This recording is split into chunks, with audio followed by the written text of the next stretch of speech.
Michael Nahm is a biologist and parapsychologist who recognizes the need to address the UFO phenomenon. In 2023, he published a paper in the Journal of Anomalistics titled Concordant Deviance: Commonalities of Unidentified Anomalous Phenomena and Psi Phenomena. This is the first time Dr. Nahm has spoken publicly about UAP in this much depth. Please share it around you to help it reach more people. Thank you and enjoy. Thank you so much for doing this with me again, Michael. I really appreciate you giving me your time. If anybody's wondering about your background or your main areas of research interest, I highly recommend they check out our first conversation, which was published very recently. Today, I'd love to get us started by asking you how and when you first became interested in UAP. Well, I think I heard about UAP or UFOs of course, already in my childhood, but it never really stuck to me. Mm-hmm. And it was even when I was in my 20s, I even knew some people who reported in my close friendship circle who reported having seen a UFO. And even then, I haven't really been interested in it. And I registered it and thought, hey, that's weird. But in fact, the time that I really started to become interested in this was after the publication of my first book on evolution and parapsychology, because then I met one of the most influential and productive UFO researchers in Germany. He's called Ilo Brandt von Ludwiger. So he's done a lot of work on UFOs, but also in parapsychology on mediumship and all these things. So he worked with medium Hermann Baumann. So I eventually published a paper together with Ilo Brandt on this physical medium who was able to produce apports, like stones that appeared out of nothing. And so this was one of the main interests of Ilo Brandt, to do some parapsychological theorizing and some theorizing also about UFOs. And he already highlighted that there is this intersection, this interconnectivity between two fields of phenomenology and science. Because how can an object just appear or disappear in the context of a seance or in the surroundings of a psychic person? And how can these objects appear in the sky and disappear again? So this was one of his main interests. And then it was actually the first time that I really got hooked with this phenomenon. And also I started to reconsider and rethink about the experiences that my friends had reported to me years ago. And then I started diving into the literature and said, hey, man, maybe they really saw something. And yeah. Wow. And they reported like usual things, like one who was at that time kind of one of the closest friends I had, he reported seeing 2 times in a row at night when he looked outside of a particular window, these kind of what is known as moving stars, like little tiny dots in the night sky that look like stars from below, and they seem to move in very odd ways, like in circle or triangular and zigzag ways. So that was very odd for him, and he considered it to be some UFO, an unknown flying object, without thinking much more about it. And I even had a friend. She reported virtually an abduction experience. So she was driving home at night, and she saw this massive thing just hanging right above the street where she was driving through with her car at, I don't know, maybe 3 o'clock in the night. And then she remembered approaching this massive thing with huge lights on it, like kind of a triangle-shaped thing. And then once she just passed under it, she reported that there was a very screechy, eerie sound.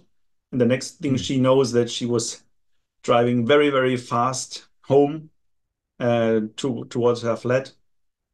And she felt very peculiar and had some other weird memories and things. Oh, wow. So this sounded like kind of an abduction experience, but even though at that time I didn't really think much about it, and I hadn't heard about these phenomena at that time anyway, and also she didn't have it, and it only later turned out that this was at the time that we had this UFO flap in Belgium with these black triangles that were frequently reported in the western parts of middle Germany and Belgium. So there's lots of literature in a book on that. So maybe that was connected to this type of thing.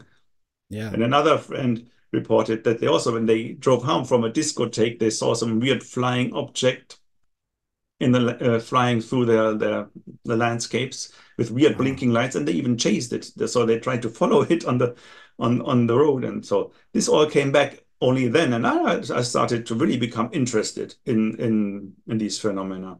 Yeah. Also from a theoretical perspective, because and that's also what I argued in my paper, that if you want to have a sound theory for parapsychological phenomena, we also have to find some way to account for the UAP phenomena, because they share so many similarities and seem to operate on the same fundamental elements of reality, or whatever you call it. Yeah. Yeah, a theory of everything needs to encompass all of these various phenomena, and wow, those stories that your friends shared with you, like that's crazy. That's amazing that these things happened to you, like not to you, but all around you, like people close to you had these experiences and shared them with you. Yeah, wow. Was there like a particular case or anything like that that made you start to really take it seriously? That where you went from being kind of interested to being like, wow, like, okay, there's something here, something going on here. Was there, yeah, one case or one incident that crossed you, that you came across? Well, not really. It was like after I met Illo Brandt, he knows all the literature, or he knew. He unfortunately died not long ago. So he just swamped me with literature he considered to be good, and he wrote many books himself. Mm. And so one of the books that I read and that I found very convincing was a book on UFO cases in Europe. I think that is even published in English by Okay. the at that time already he was in contact with Robert Bigelow, and so Bigelow enabled an English translation of this book.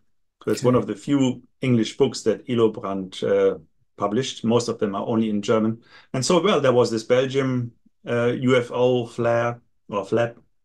Then there was also all these cases in the Hudson Valley. I remember that they sounded really Hmm. impressive to me, because they also were witnessed by very many people apparently, and concerned very huge objects that could not possibly be mistaken for a silent helicopter or a silent airplane or whatever.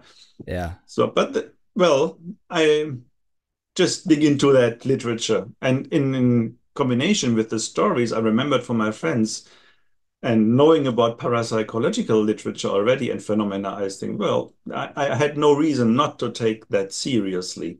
And Hmm. so, yeah, I Yeah. just dove into it. And Absolutely. hmm. Cool. And this question might be a bit difficult to answer because obviously you can't speak on behalf of millions and tens of millions of people. But can you give me an idea as to kind of the sentiment, the attitude towards UAP and UFOs in Germany, like whether that be from the media, from fellow scientists, from political establishment, the military, these kind of various different angles, the public in general, like your friends and family. So yeah, how is that kind of, yeah, what's the attitude, what's the view on these sort of this issue? Well, I think it's different from that what we usually hear from the USA, which is, of course, Hmm. the country that is most in discussion relating the topics of UAP these days. Yeah. So in America, you have all the government involvement, Pentagon involvement, perhaps all these secret retrieval programs, secret documentation programs, and all these military bases where they reported UFO sightings, shutting the missiles down, and all these phenomena. Mm. And we don't have this in Germany at all. So there are people who try to figure out if we all have these secret programs as well, and it's just that they keep it very, very secret. But it Yeah. turns out that, and at least until today, it's not possible to find indications of such programs. So and even until today, if other people ask responsible persons, they always deny, no, we never collected data, we never had such problems, we don't even take these things today seriously. And I think that's quite true. it's being dealt differently here in Germany. Even in the public media, when the topic became greater and greater in the USA after the publication of these 2017 newspaper articles in the USA already. Yeah. In Germany, it was still a taboo and it was ridiculed all over. And it took a few more years until the first media outlets and magazines, newspapers adopted a more neutral stance. And this was funnily related to a statement made by Barack Obama. And there was Mm. this interview, I think it was in 2021, in a kind of a TV show where he was Yeah. asked about the aliens and the UFOs. Uh, and so he said, yeah, there are these things in the skies and we have records of them.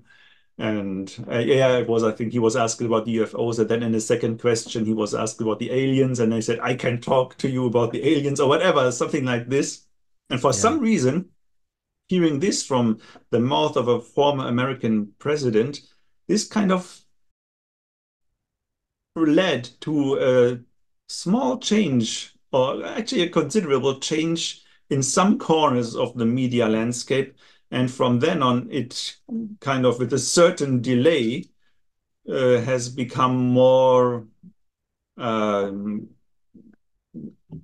safe, if you like, for Hmm. newspapers and magazines to report about these matters in a more neutral way.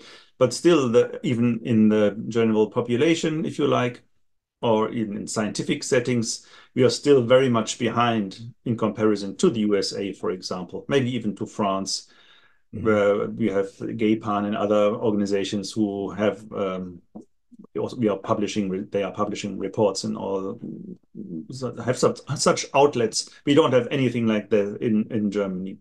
Or even Yeah. some Southern American countries like Mexico is also quite advanced with regard Yeah. to openly dealing with the UFE topic.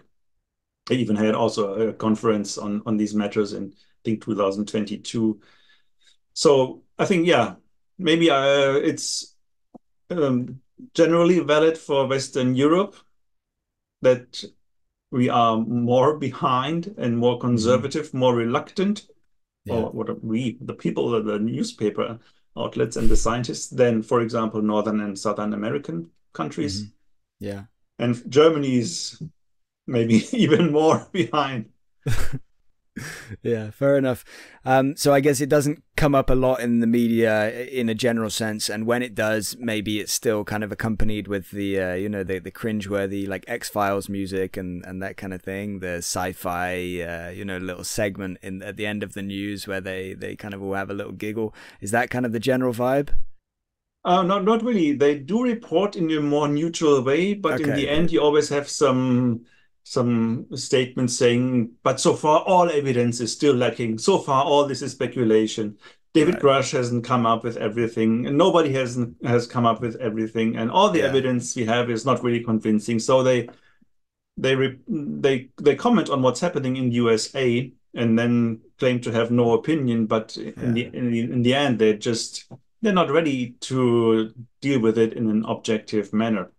Yeah. But we do have also very courageous scientists in Germany. We have Hakan Kayal, who is a professor at the University of Würzburg, I think. Yeah. So he runs a project on UFO and UAPs and detection of these devices. Hmm. And so he looks at the skies, and he now participates with a renewed camera also in Hessdalen investigations. So we have also these kind of courageous people in the scientific landscape. So this was quite amazing to have this professor at a university to Yeah. establish UFO, UAP projects in such a context. That's also one reason why people report about UAP and UFOs in Germany, but still on a very reserved way. But still, it's very different from a few years ago, where you just were ridiculed or stigmatized and really put in a very bad light all the time. And anybody who wrote about UFOs, it was always in a very dismissive and ridiculing manner. So Yeah. the things have changed, luckily and notably. Yeah. And yeah. also with regard to what we call exosociology or something, in dealing with the question, what happens if extraterrestrial civilizations establish a first contact, or what Hmm. happens if some people find an artifact that's not human? Who is responsible? Who has rights to do what with that? How should governments deal with that also in between themselves? And what rights do what people have? So that's a topic that's also increasingly being discussed, even in Germany. Also, thanks to my colleague Andreas Anton here at the Institute, who wrote books and articles about that and who, together with other people, moves discussions forward in respect to these sociological and also legal questions that are, of Yeah. course, also important for dealing Yeah. with possible contact scenarios or even trace scenarios. Mm. Even Yeah. SETI now, just imagine SETI projects will find a definitive signal of extraterrestrial intelligence. Who is responsible for what then? What are we doing with that? Yeah. How are governments dealing with that? I mean, is it benign? Is it a hostile signal? How are we? Yeah, all these questions are entirely open Yeah. and unclarified. So there are people who think we need to address these questions and find some way of coping or dealing with such potential Yeah. scenarios. And so it's possible to discuss this or these topics in a more neutral and scientifically responsible way. Also, this, I think, would hardly have been possible 5 or 10 years ago. Hmm. Yeah, absolutely. Yeah, we are making progress, and hopefully we're going to get to a point where everybody can engage in those kind of discussions, because they need to be had, because like you say, it's complicated. This stuff, like there's going to be a lot of different countries and people that are like, oh, we want to engage in try and communicate. We countries we don't want to communicate. There'll some say we think it's hostile, some say we don't think it's hostile, Mhm. and unless we have something definitive, how could we know? But it's it needs to be talked about, even if we wouldn't necessarily get any say, even if it would be a handful of world leaders ultimately deciding, but at least talking about it's better than not talking about it. I wanted to ask you a quick question about how and when you decided to write your paper. I want to circle back in a little bit and come back to the paper and talk about it in more detail. But for now, just how and when did you decide to write it? And the title of your paper, as I said in the intro, is Concordant Deviance, Commonalities of UAP and Psi Phenomena. Oh, I have to think. But if I remember correctly, it emerged from a presentation Mm-hmm. that I gave in the context of my activities in the Parapsychological Association. I think, yeah, when I was on the board members are expected, if you like, or requested to organize a workshop on Mm-hmm. particular fringe science, parapsychological matters. And I had this idea to put a workshop together on the interrelations of parapsychological phenomena and UAP phenomena, because at that time it interested me already quite a lot. I published a paper on that back in 2009 under a pseudonym, because then I didn't want to use my real name, because Yeah. if I would have had used my real name, that might have caused trouble, and especially as I worked in the forestry science at that time still. So I'm concerned and interested in these matters for quite some years. And that was my idea, that in the wake of this growing interest and shift in how people dealt with UAP, to Mm-hmm. organize a workshop on these topics. And I invited to certain other speakers. So we did that. And I think it was back in 2022. And so I had this talk ready, and then somehow thought I should also put it into a paper, or some people asked me, hey, write a paper about it, somehow like this. Cool. Well, I'm glad you did. Thank you for doing that. I just wanted to briefly get your thoughts on a couple of different cases. I think you did touch on them very briefly in your paper. You kind of mentioned them for various reasons. Firstly, I wanted to get I'll list all three, and you can kind of respond to them in any order that you want to.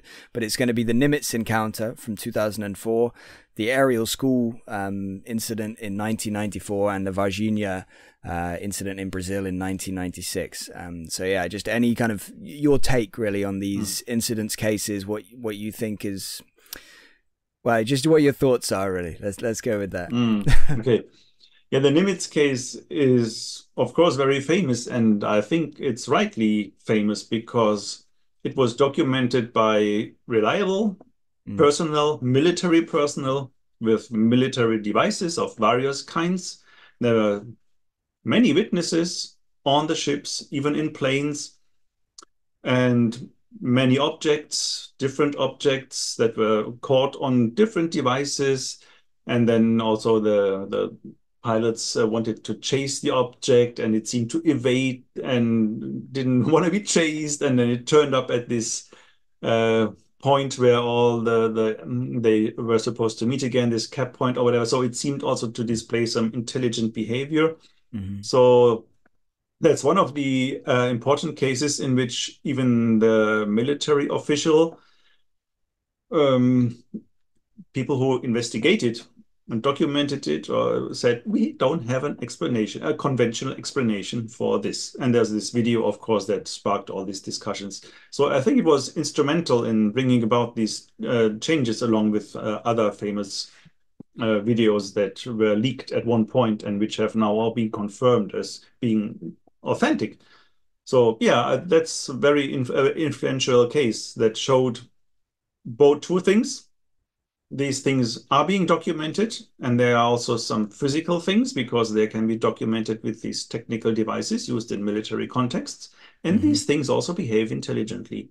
So these are two very important facets that this Nimitz case covers. And yeah, so I think it's very good that the information was leaked or put out at one point, because this is exactly what we need. We need documented cases of this kind to advance the knowledge about these phenomena, and also to advance or change the attitude regarding these phenomena in the public, in the science landscape, and also among politicians and those responsible for dealing with this information. I think the more of these cases we declassify, make public, whatever, show it to the people, the better it is for advancing everything related to this kind of disclosure process. Yeah, absolutely.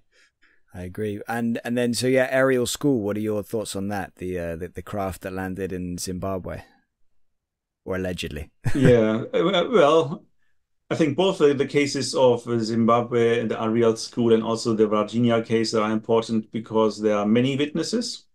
It was during daylight, and specifically in this Ariel case, I think the documentary was very, very well done.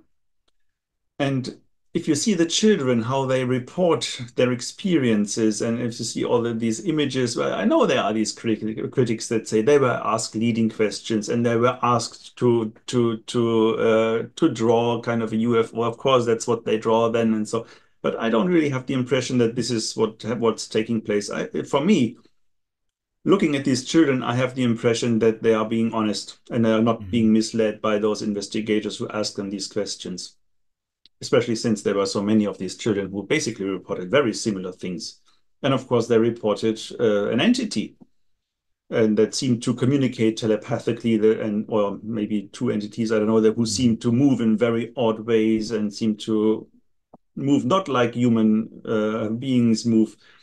And even though these are children, I think we should take such testimonies very seriously, because also evidently in many cases we only have those testimonies. And so if we can have some good reasons for believing what certain witnesses say, we should take it seriously. And the Virginia school case is, in my opinion, one of these cases where you can say those witnesses are presumably not saying something stupid or invented. It seemed a good authenticated case to me. Yeah. Yeah, I think it's a really fascinating case, and yeah, there's so many kids that saw it, and the vast majority of them still standing by exactly what they said. Exactly. Years later, many years later, they still report basically the same things. So, and it really made a very deep impact on them. So I'm not ready to buy the explanation that they saw a kind of a circus moving by, or whatever alternative explanations have been put up. So yeah. Yeah. And again, they're like, just to kind of say a little bit, they stand by what they said they saw, and they are just kind of normal people trying to pursue, like careers and jobs like everybody else. And they're not going on, like every podcast and everything online and like, oh yeah, this is my story. And it's not like they're seeking publicity and selling books and left, right and center, like, oh, my experience, although I'd love to read it, but if they did publish one, but it's not like that's happening. So I think it's a very credible case. And Varginha then in Brazil, what's your take on that? Maybe the most extraordinary. And also the Zimbabwe case, people are still very emotionally affected. So that's also definitely something very impressive, in my opinion, that even maybe 20 years later or so, it's still connected with very strong emotions for them. Yeah, it's always some kind of indicator that really something happened to these people. Yeah, and it's very similar to the Virginia case. Also there, Mark Fox investigated this case many years later, and even there, find some really profound emotions coming out of the people that he took to this place or re-interviewed. And again, there are many witnesses. It was daylight, and so I see no reason why I should not take the basics of these witness reports not seriously. Yeah, exactly. I don't see any reason in Virginia, other than the only reason that's obvious is like because it's so hard to comprehend, right? Because it's so mind-boggling. It's like, oh, it must be nonsense, because how can that be real? That's the kind of default mindset, I suppose, of a lot of people. But when you look into the case and watch James's documentary about it and everything like that, it's very compelling. And James Fox. And the witness, Carlos de Souza, I think, the guy that saw it crash, the guy that says he saw it crash. You mentioned the emotion that stays with people after that much time. You remember the scene where he's like trying to find the place where it crashed, and he's like, you can feel that emotion like through the screen. Like that didn't seem like somebody acting to me. That didn't seem like James had taken him aside before and said, oh yeah, try and get tears coming to your eyes for this bit, and like exaggerate. It seemed very real and very, visceral. Right.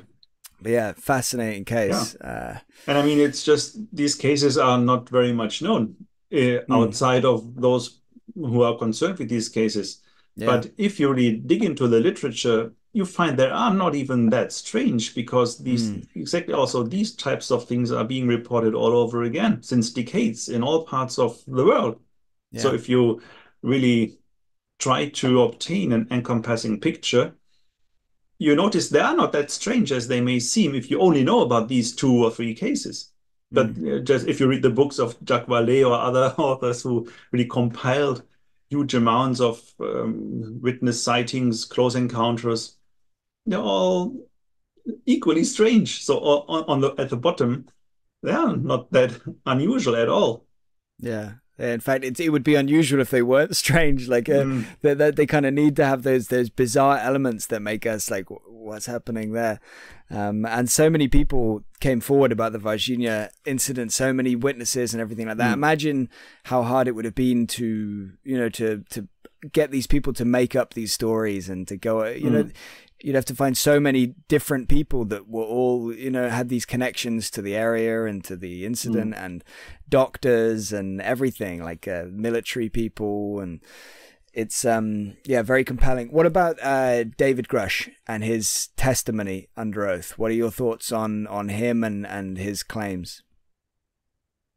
Well, his claims are very amazing, of course, but Yeah. I don't know him personally, but he seems to be a credible person. Hmm. So from just watching him, how and what he said, also under oath, I have again no reason to um, doubt what he says or not to believe him from the start, because I Hmm. think all these things are perfectly possible.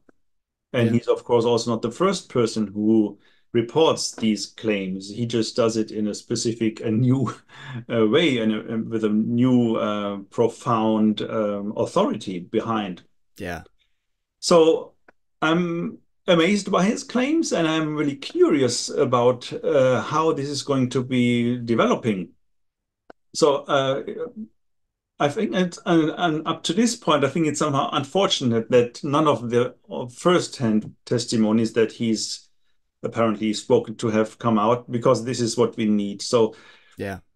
I've written in my paper, so far, even until this day, all that we have from Grache's mouth are remarkable claims, but we need some tangible evidence. We need some other persons who speak out. And I'm just hoping that we will also be supplied with specifically these types of hard evidence. Mm. But as I said, basically, I think it's established that there are these strange things that fly around in the skies, maybe even underwater, that they land. I think that's really established fact. And maybe some entities seen in association with these vehicles. I think for me, that's also an established fact. And so if that happens, American government people, maybe even Russian and Chinese government people they would be stupid if they would not show some interest in these phenomena. And if some of these vehicles really can be retrieved, would be stupid not to do it. So it Mm. would be just the logical consequence of such processes to set up retrieval programs, to do it in secret, at least in the first decades. Yeah. So then you see that there's nothing in all this that strikes me as particularly odd or unbelievable, or that there's a break in the logic. So Mm. all this seems to make sense if you look at the large picture. Yeah. But again, regarding Crush's claims, I hope he will at some point provide some tangible evidence, or at least, or maybe some other witnesses that really come forth and speak from a first-person perspective. And as far I follow the developments in USA's Congress, and I notice that all these different interests are obviously in clinch with each other, and that there are several influential people who don't want more disclosure, more information to be out there, Hmm. specifically with regard to these potential projects. Others are fighting for more transparency and more data, more Yeah. disclosure. I hope that they will find a way to, yeah, establish or show up what really had been happening throughout the recent decades. Yeah. Break down the doors and release the evidence, or like we say, these 40 people that Grush said he's spoken to, these whistleblowers that he's been informed by. Like, we need some of them to go public. So many people have claimed that they expect them to be going public this year. So we Yeah. just have to keep hoping, and right, there's like hoping and praying. I think James Fox has recently said that in his new documentary that I think he's planning to release it this year. I'm not sure exactly when, but I think he's teased the idea that there is going to be a first-hand witness in there that maybe we're not familiar with. So, you know, we hope, we continue to hope. In your paper, you picked up on something that Grush said about extremely strange heavy atomic metals. Can you elaborate on that and like what you picked up on and what parallel you drew there? Yeah, briefly, because I'm Yeah, not really very knowledgeable a about that. metallurgist. But this is from a theory developed by German physicist Burkhard Heim, Hmm. who was actually a good friend of Hillebrand von Ludwiger, whom I mentioned already. So Burkhard Heim, he developed this a specific model of reality as a physicist in which he postulated additional dimensions to the three space dimension and the one time dimension that we habitually perceive in our environment. So he had this fifth dimension, which would kind of represent a structuring dimension that would bring also purpose and these and such elements into nature, and already be associated with consciousness related aspects in this way necessarily. And also the sixth dimension, which is even more related to consciousness related aspects and ideas and mental constructs, so and so on. And so he developed this idea also on the grounds of a specific logic that he had. Right. And this logic implied or his thoughts imply that, I think he called it streams of activity that would kind of be able to transmit information, if you like, from those higher mental and consciousness related dimensions into our physical four-dimensional space-time. And for some reason, he thought that these super heavy elements might play a role in this process, but I don't know the specifics. But he said, and he also made some predictions, so that there's this physics behind it, and he made some predictions of how one could even test these propositions. So he said that these super heavy elements would be somehow specifically related with certain streams of activity related to these higher dimensions. So, and if they would convey mental consciousness related elements into our four-dimensional space-time, this may result in anomalous phenomena, or what we may term parapsychological phenomena, because that would only be possible or chiefly be possible in the context of these super heavy elements. I don't know the particulars, to be honest. Yeah. So, but then I found it very interesting that David Grush said that they apparently found very very heavy elements in some of these retrieved materials. So, which would actually correspond to this theory of Burkhard Heim. But I should also say that Burkhard Heim was not developing theories for explaining UFO or UAP behavior, but this is kind of an addition that Ilo Brandt von Ludwiger did to his to Burkhard Heim's theory. As I said, they were close friends, so Ilo Brandt knew what he was talking about. Yeah. And he had this kind of, I think he calls it a projector theory, and speculating or suggesting how adopting Burkhard Heim's model of these higher dimensions and consciousness-related dimensions might also be one means to explain how these apport phenomena are coming to existence, objects disappearing and appearing at a different location and seemingly in an intelligent or consciousness-related manner, maybe also maybe subconscious expressions of something going on. And this would also be possible for these UFO phenomena. And this is why Ilo Brandt made this link to Burkhard Heim's theory and also these super heavy elements and these aspects of his theory. But I'm afraid that's all I can say. And I'm a biologist, not a physicist, but I think it's interesting that we have some ideas of how one could frame these phenomena, maybe not explain by now, but frame it and understand in principle how this could happen. Because many people always say, well, UFOs do not exist because they can't exist and because it doesn't fit to our physics. That's not true. We have to expand our physics, and maybe this is one way that one option that shows the way in which direction physics needs to be expanded. And this would entail taking consciousness into the equation and maybe even higher relations related to consciousness. And Burkhard Heim is also not the only parapsychology interested person. Yeah, he was interested in parapsychology, but he was a physicist, of course.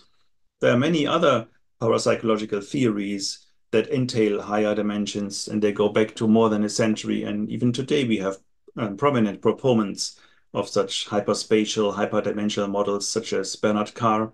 He's a professor for astronomy. He's one of the main proponents of hyperdimensional models in parapsychology these days, but there have been many more. So it is possible to think along these lines and at least to conceptually understand of how these weird phenomena may happen that seem to transcend space and possibly also time. Yeah. Absolutely fascinating. As you said, you're not a physicist, you're a biologist. So as a biologist, what goes through your mind when you hear David Grush under oath talking about bodies and biologics and pilots of, dead pilots of craft and things like that? What do you think? What could we learn from them? Like, if they're real, what could we learn from these bodies? What would we look for? What would you expect?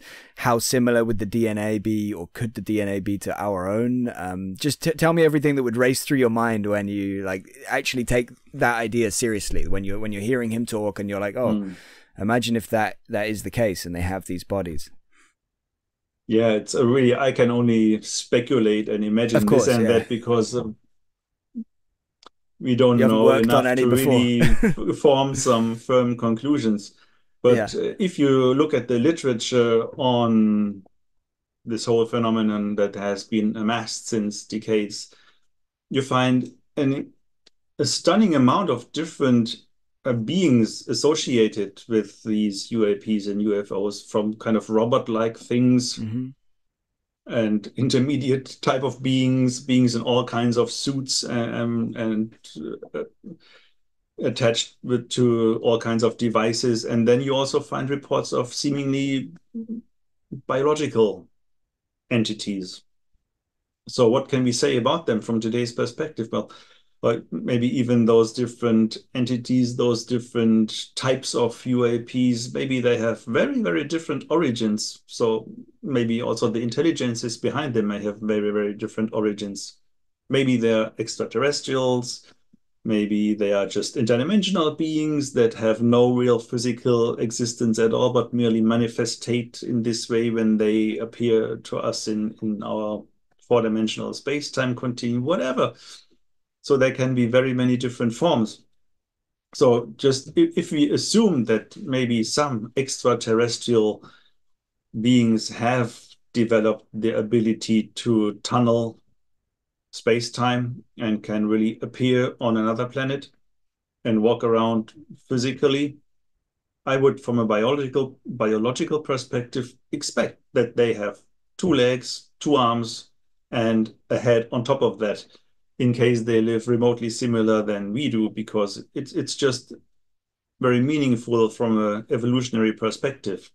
If you want to have, if you have to move around on a surface, you have to have some limbs to do this. And well, from a certain size onwards, 4 legs are better than 6, 8, or 100 legs.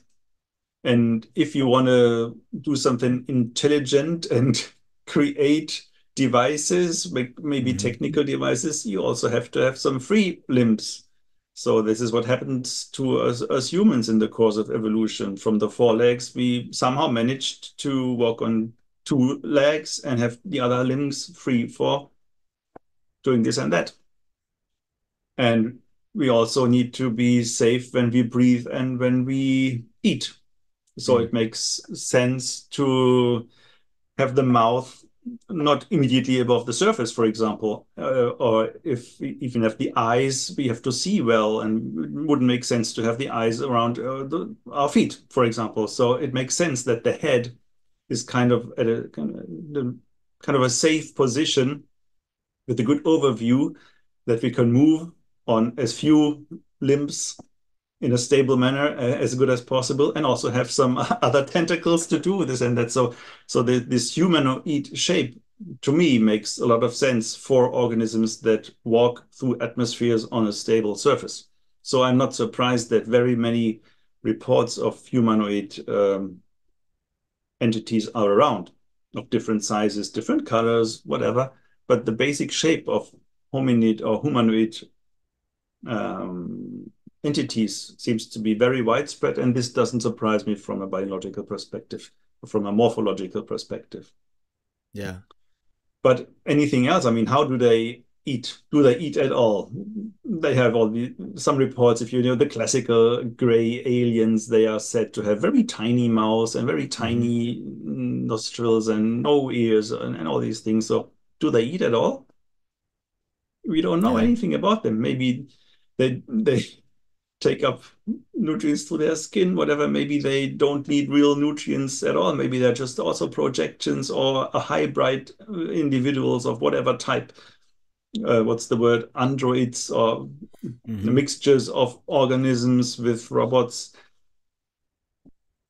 How Will is we it eat that at they all have in such a large head and such a small neck? yeah. Why doesn't the head isn't the head too big and too heavy for this neck? So I don't know. Maybe the head is big because they have a gas compartment in them that like a helium balloon makes the head light. I don't know. I mean, we Yeah. really just don't know anything about them. It's all interesting to speculate about the whereabouts, also about the Yeah. possible components of the cells, the DNA. Do they have DNA at all, or are they based on some entirely different macromolecules?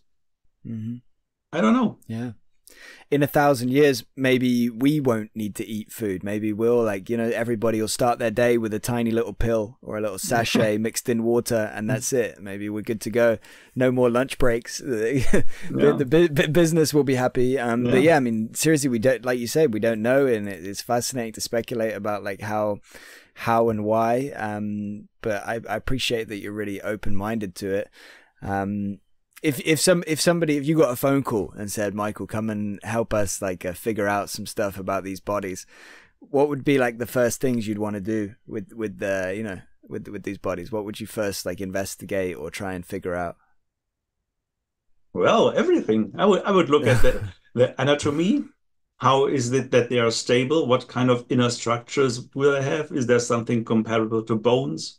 Whatever. Yeah. How is it that they feed? How do they perceive? Do they have eyes like us? Do they have reproductive organs like us? It seems they don't, at least some of them, the most commonly described ones. We don't know how they produce offspring.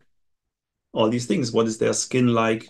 How is it they can manage staying in our atmosphere at all? Do they breathe? How do they deal with pressure, air pressure of different dimensions? I mean, just if I go up the mountains on Himalayas, whatever, I mean, the air gets thin, the pressure gets low. And depending on where they should come from, in case they are really from another planet, we don't even know that. Oh, that's interesting. How do they manage to cope with particular this situation on our planet Earth? And given that the people are reporting so many different kinds of beings associated with UAP, they all somehow seem to be able to operate on this surface in this atmosphere. It's amazing for me how they could adapt to this. Yeah. Yeah, absolutely. Do they have a brain? It's also, how do they process intelligence? How do they communicate? You mean, what I find so fascinating in all these reports, that they brim with telepathic contact. They don't even speak in many cases. And so, and then again, it depends, even, there are many reports of really human-like, not only humanoid figures, but really like human being, like entities with hair, which are virtually indistinguishable from normal human beings like you and me. I mean, it's just a very vast array, and there's nothing really sure that we can say about.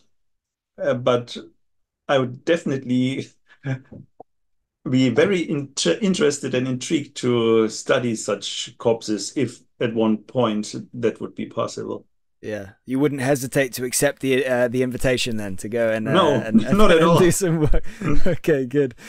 And obviously, as much as so many of these cases, like the majority, seemingly are humanoid, or at least humanoid-ish beings. There would also be, probably in the vastness of our galaxy and the vastness of other galaxies, there are probably every kind of being that we could possibly imagine. I would kind of postulate. I would say maybe there's literally everything. So, like, have you seen the film Arrival?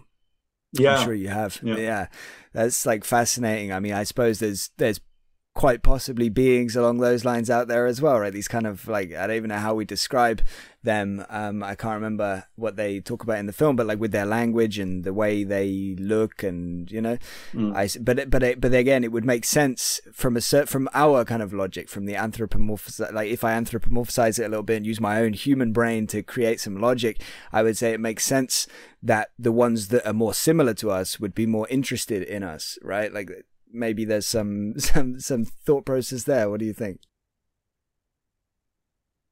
I don't know. I think if I judge from my human perspective, Yeah, even from my biological perspective, I would be interested in all kind of forms of it's life. true.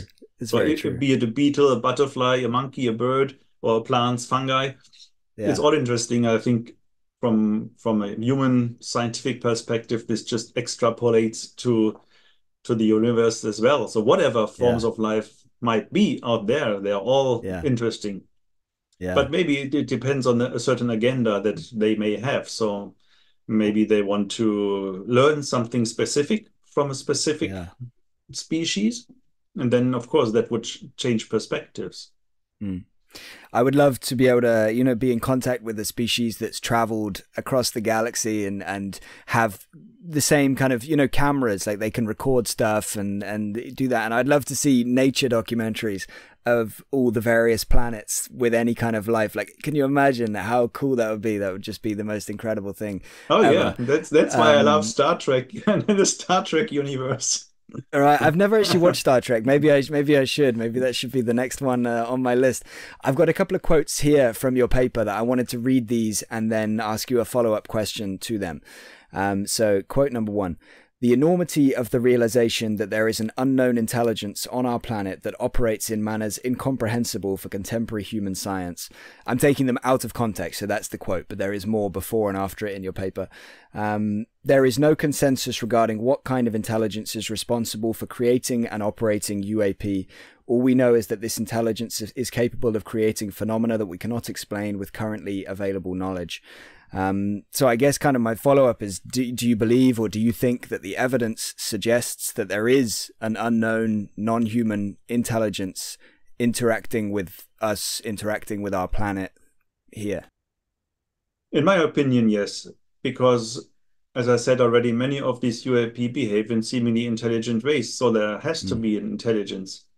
Even if we at one point would find out that all the reports about bodies, aliens, whatever are rubbish, still these things behave in an intelligent way.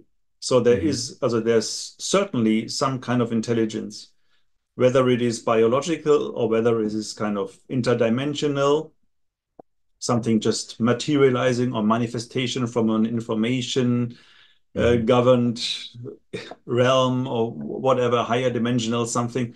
I think these are things that we currently cannot really know, but that there is some kind of intelligence behind this. I think this is, in my opinion, something that we do already know.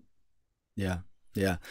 I'm sure you've heard like lots of the common kind of attempts to, like speculate on the potential origins of this phenomenon. So like, the common ones are obviously extraterrestrial, simple interplanetary biological visitors coming here on, either through some kind of bending or tunneling through space-time or in incredibly fast craft or whatever. The interdimensional hypothesis, which is kind of hard for me to wrap my head around. You've got people that think it's, some kind of intelligence, non-human intelligence on the planet with us here that's kind of evolved maybe in our oceans or, I don't know. You've got the future human hypothesis, which again, I'm interested in your take on that from, your background, your biological background. But yeah, what do you make of the various potential kind of speculative ways we attribute, like origins we could attribute to the phenomenon, and how do you unpack that? I'm pretty open to everything because I said so far we don't really have any evidence for making any sound claims for the origins of this intelligence. So I'm open to all these different possibilities. I'm not so well, with one exception, I'm not such a big fan of this ultra-terrestrial hypothesis, assuming that there is another species living somewhere below the Earth or in the ocean, whatever, which has evolved on this planet a long time ago and which we are simply unaware of for this or that reason. I don't think that that's plausible from a paleontology perspective, because even though the fossil record is, of course, very gappy, if you like, we still have a rough idea about the different organisms that lived on our planet throughout the ages, back to the Cambrian period, and there's these earliest life forms in the Ediacara fauna, as they call it, and then you have the so-called Cambrian explosion, and it starts off with tiny organisms of weird kinds, and then it develops. Organisms get bigger, then you have first bones in animals, and then you have some fish, and then the amphibians, people I'm saying amphibian people crawling to the land, becoming reptiles, and then dinosaurs, mammals. So these are the basic stages. And I think paleontology, even though the fossil record is of course not optimal, we know the general picture of plants as well, also of the stone layers that you see in the Grand Canyon, for example. I mean, these cover enormous time spans, and I just think if ever there would have been another parallel evolutionary pathway, it would have been there would be a fossil record of some kind that we would know about. I mean, there are some. I mean, specifically the evolution of Homo sapiens, and the Neanderthals are not well understood. That the precise origins, so that what we have is a kind of a mosaic of very different humanoid humans on this planet many thousand years ago, and we don't know at present which line led to which line and finally to Homo sapiens. Yeah. But I think none of these species had sufficient technology to create something like UFOs in the ocean or whatever, in caves. I'm not convinced by this argument. So that's my take on that. I think we would know about it. Even in the changes in the atmosphere of the molecules, the oxygen, the rising oxygen in throughout the ages, and all these things. So I don't see evidence for that. That's my take. Yeah. But regarding all the other takes, I'm open for everything like that. I'm open to extraterrestrials. I'm open to interdimensional beings. I'm open to even time travelers from the future. Of course, there are these paradoxes associated with time traveling, the grandfather paradox, and you can't go back in time and change events in time, maybe kill your grandfather, whatever, because obviously it wouldn't be existing then. I don't have a logical solution to these problems, even though I know some people who claim there are some solutions, but I'm not familiar with them at present. But I'm open to this because from parapsychology, we know that people can tunnel even time in instances of what we call retrocognition. You can know, for some people, under certain circumstances, somehow get direct knowledge of something that happened in the past and that is not accessible to anybody anymore. Likewise, we have the phenomenon of precognition, which is, in my opinion, also not something very unusual, and it's documented enough to say, well, precognition does exist.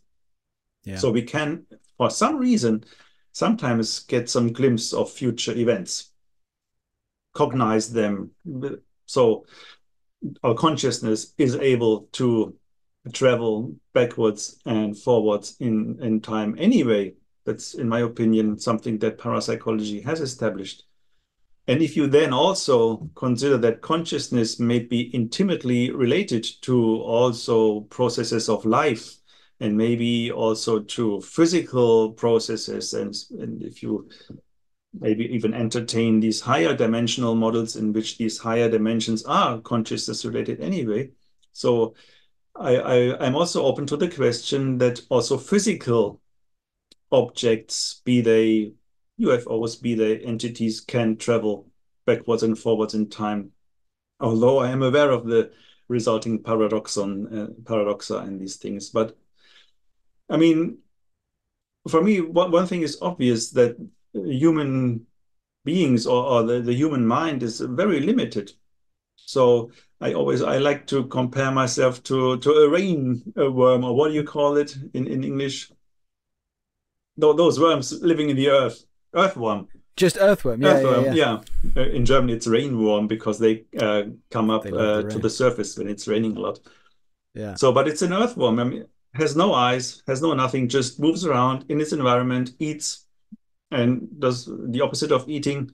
And it leads a successful life, Mhm. obviously, and it's perfectly adapted to what it does.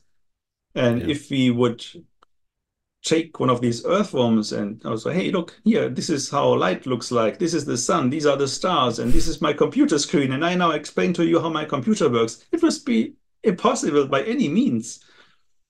And so I just imagine for maybe some other higher developed intelligences, I'm nothing but an earthworm. I'm happy and proud of my logical mind, and I'm really glad I live in this stable four-dimensional space-time and have my computer and can talk to you via Zoom. Wow, that's really great. But for some other intelligence, this might be just ridiculously stupid and easy and limited. Yeah. And so this is why, even though I don't have an explanation for everything or a solution for everything, I still don't exclude that these things can occur. Yeah. I'm convinced that the human mind is really very limited. And if you talk with people or read the literature, for example, on mystical experiences, that's what they all say. Forget your Yeah. logic. At one point, you can reach a state of existence in which time and space become relative or even irrelevant, and in which logic becomes irrelevant. In I can or people can reach states in which they have the impression that they have access to an enormous knowledge that can Mhm. never be put into words and into logical mathematical equations. So, and yeah, I think that consciousness is really something very important, and maybe it's the fundamental of what we call the universe. Mhm. And Yeah. so, if we adopt this kind of stance, maybe many things are possible that we cannot logically understand. Yeah. Just Very like true. quantum theory and theories of relativity. I mean, we can just take gravity. What is gravity? We can measure it, we can work with it, but we have no idea what it is. Nobody can logically explain why gravity exists and what it is. But it starts already with these simple physical basics that we often have no logical explanation for, but still it Yeah. exists. Yeah. And then what is it? Is it dark matter? The fact that the vast majority of the observable Yeah. universe is made of something that we have no idea what it is again. Yeah. Um, just to ask a question based on the idea that, so imagine these things are time travelers, future humans, whatever, coming back here to study their distant ancestors or what have you. So assume that's the case. Would we be able to, again, as a biologist, would we be able to say with certainty when looking at the bodies and like, you know, dissecting the body, like, oh yeah, these are human. Definitely these are us in the future. Would we be able to say that regardless of how much time has elapsed, like even if it's like, you know, 10, 20, 30,000 years, 50,000 years, or could there be so many changes in our anatomy by that point, our biology, that we're maybe not so certain? Like, Hmm. do you see what I'm getting at there? Yeah. Well, I think we can't really be certain because I assume that human scientific development will also be drastically Mm. accelerating and increasing. And if you just look at all the KI developments and attempts already to employ KI in daily life processes, and it may not be far in which KI might also be involved in genetic engineering, whatever. KI, sorry, just to clarify, you mean AI? Yeah, in Germany, it's artificial okay. intelligence. So AI, of course, yeah. Not Yeah. so. In German, what's the K for? What does the K stand for? Just KI. out of interest. K is for künstlich, Okay. and Okay. künstlich is artificial. Yeah. So Got you. AI, of Okay. course. Yeah, So sorry. yeah, so I just had to make Yeah. sure. I thought it was that, but I just wanted to clarify. So Yeah. anyway, so yeah, you were saying with the advancements that we're going to make and with Yeah. AI that's already starting to Yeah. have impact. And so also regardless if we like it or not, I think that this AI will really be employed in increasing Mm. dimensions, also with regard to living processes, and perhaps even to optimizing living processes, and maybe even to change, to alter, to perfectionize life Mm-hmm. forms, including human beings. And if you just imagine that living beings or humans would survive the next couple of 10,000s of years, maybe 500,000 years, I wouldn't be too certain that whatever would be traveling backwards would still be recognizable as a former, as a developed human being. Mm. I don't Yeah. know. Yeah. Yeah. Yeah, it's really fascinating to think about. It's, even without the AI and technology and everything, it's hard to say, I guess. But then when you add that into the mix, whew, yeah, that's Yeah. so much can happen and change, and it's already starting to. So yeah, good answer. You're right about that. And also, I What mean, are your we don't yeah? know what exactly would be projected into the past. So Mm, one topic I'm really interested in and what I like to be concerned with just for theoretical purposes is shared dreaming. So if yeah, many I'm people fascinated by that too. share the same dream and share the Yeah. same dream environment and can communicate in that. So that's, of course, a rare phenomenon. But again, I think it's been documented often enough to show that it is possible. And it's even Wow. possible to share lucid dreams. And people are both aware that they are in a dream and in a shared environment. Amazing. And we find reports of shared dreams and shared lucid dreams throughout the history of humans in all kinds of the world. I'm just doing a literature survey on that. So you find that in China, in Asia, in Americas, in Australia, of course, from the reports of also the dream time.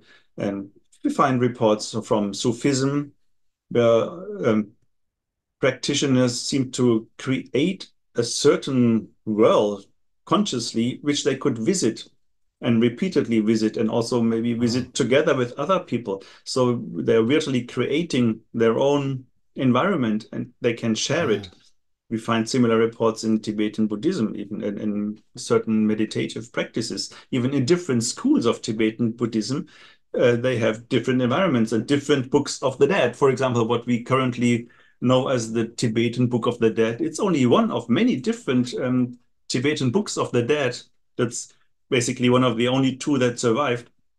Mm. The sect, the Gelugpas from Dalai Lama, they have a different Book of the Dead in which certain things are really different, crucial things, in my opinion. So the Dalai Lama, he says, well, these differences are not really important. They are just the result of different meditation techniques.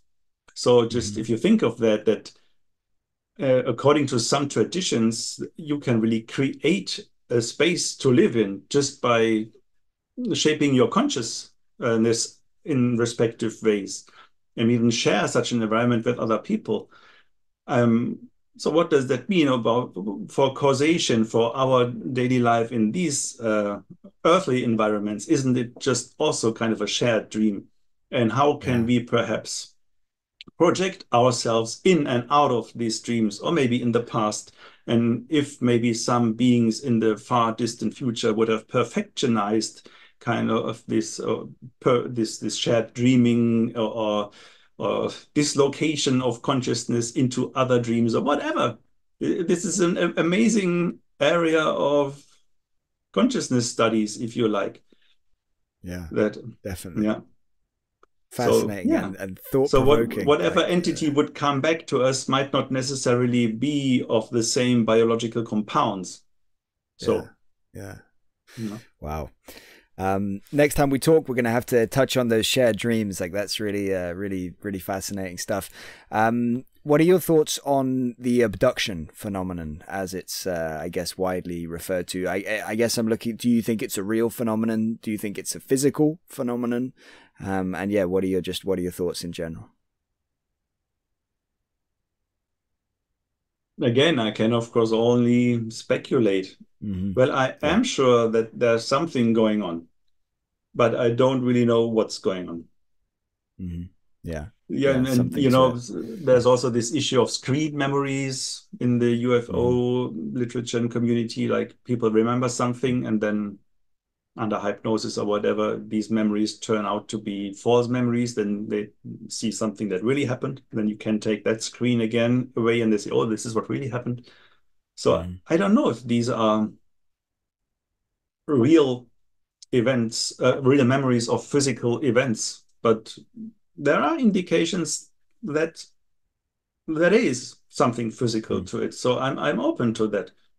Yeah. Yeah. Also, I mentioned this woman whom I knew way back then, who reported being driving Mm-hmm. under this big UFO on the street, and then some many years later, I asked her, "Did you remember anything that had to do with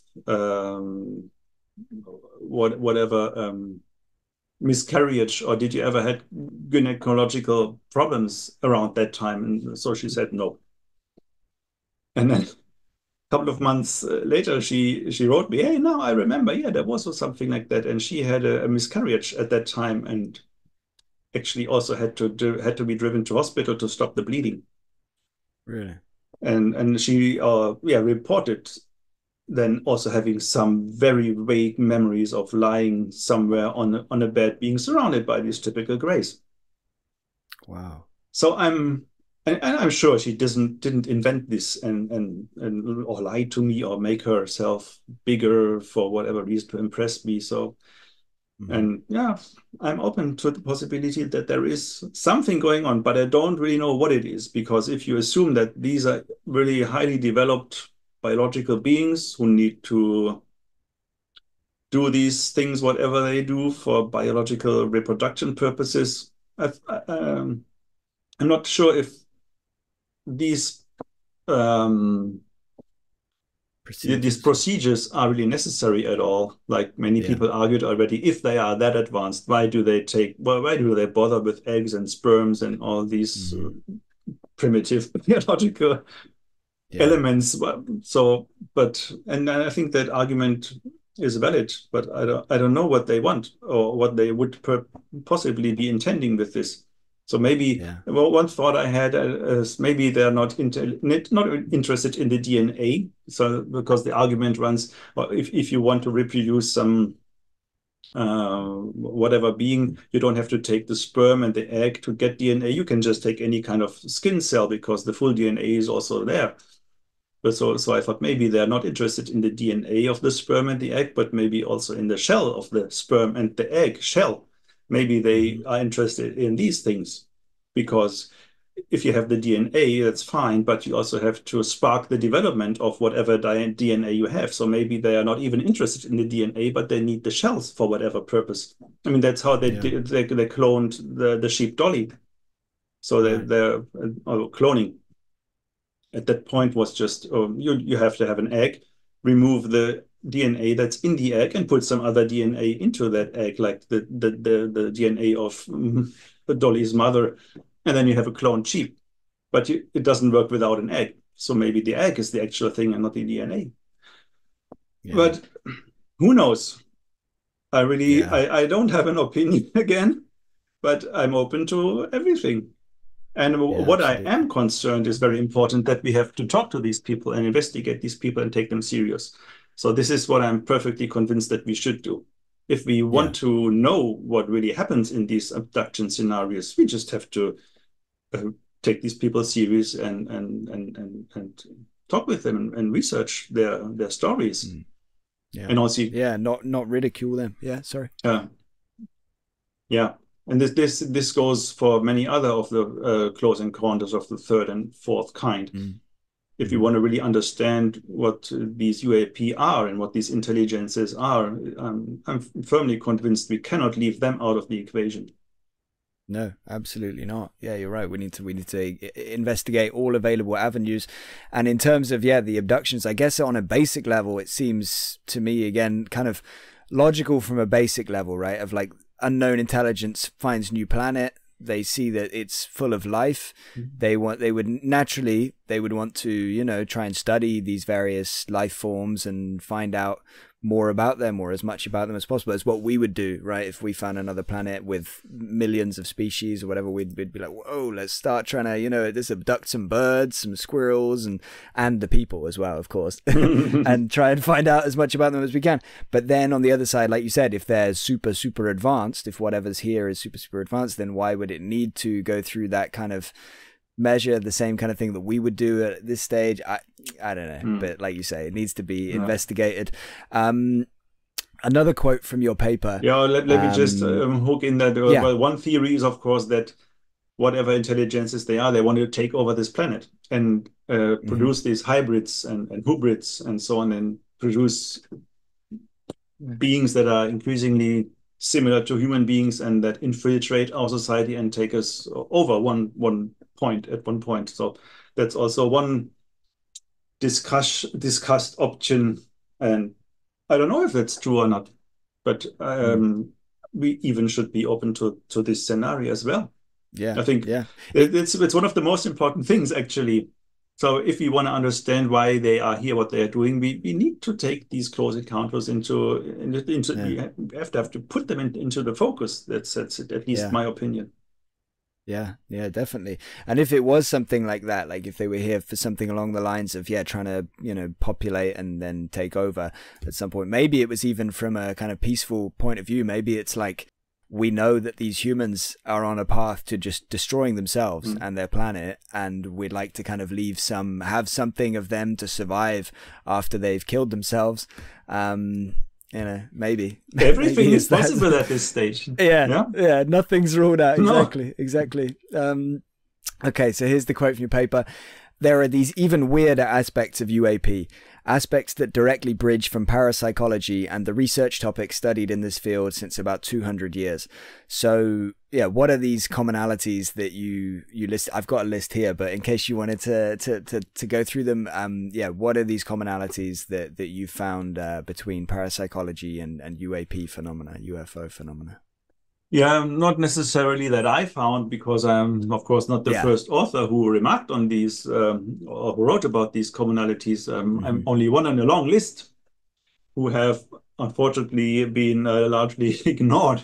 Well, not all. Jacques Vallée, I think, is quite known about writing about these intersections. And well, it also depends on the type of encounter. So if you look at UAP, let's put it this way, flying around at some distance for you, what they do is they move in inexplicable ways that we have no physical or human explanation for it, and they can seemingly disappear and appear at another location. They may shift shapes. This is something that we know from parapsychology, from contexts of hauntings, poltergeists, and even from the highly controversial field of physical mediumship, which is loaded with fraud. I know that it is. I know some fraudsters. But you even wrote a paper about how it's loaded with fraud. Yeah, right, more than one. Yeah, and I have the pleasure to know one of the biggest fraudsters in that field. Yeah, so that happens. And then it's also, you see, I'm interested in these things, and I still would go and investigate promising mediums again. So it's just part of the process. You have to take into account that you're heading down the wrong way, as I did in this particular case for several years, until I finally found out that he's actually a fraudster. That happens. People do lie. People maybe even misinterpret things, misrepresent things. So that's just part of investigation. It happens in normal science, in mainstream science, and it happens in fringe science, but it doesn't keep me away from studying these things. So, and also at the bottom, I think even in physical mediumship, there are some mediums who reliably produced kind of these phenomena, like reports, like disappearing things appearing things, levitating Mm-hmm. objects that then move in inexplicable ways through space. So this is one very general similarity to these UAP. Or at night, they have some luminous aspects that may seem weird, and we know luminous aspects of inexplicable kinds from various parapsychological research contexts, again, hauntings, physical mediumship, after-death communications, and so on.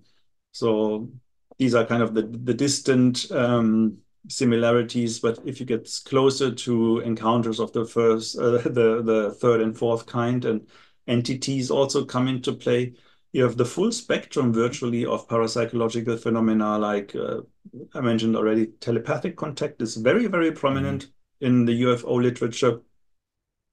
Some of these entities apparently, or as the record goes, they virtually communicate exclusively in telepathical manners.